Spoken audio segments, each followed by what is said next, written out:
Hello friends, I am doctor Pooja Kasana और आज हम बात करेंगे टीथ ग्राइंडिंग एंड क्लेंचिंग के बारे में। जैसा कि आपने देखा होगा, कुछ बच्चों को या कुछ लोगों को रात में सोते वक्त दांत चबाने की आदत होती है। तो इसके कुछ कारण होते हैं, जैसे स्ट्रेस और एंजाइटी, या फिर स्लीपिंग डिसऑर्डर्स, या फिर कुछ वॉर्म इन्फेक्शंस।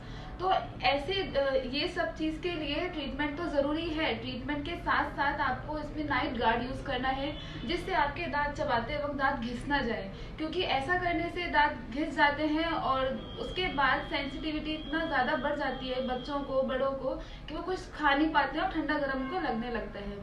तो इसके लिए हमेशा याद रखें, ट्रीटमेंट के साथ साथ नाइट गार्ड यूज़ करना है, जिससे आपके दांत ना घिसें और उनको हम बचा सकें। और इसके साथ साथ ध्यान रखें, नाइट गार्ड तो यूज़ करना ही है, लेकिन अपनी लाइफ से स्ट्रेस को भी ख़त्म करना है और बच्चों को भी बहुत ज़्यादा स्ट्रेस नहीं देना है, ना पढ़ाई का ना फ्यूचर का। उसको जितना हो सकता है रिलैक्स रखें और अपनी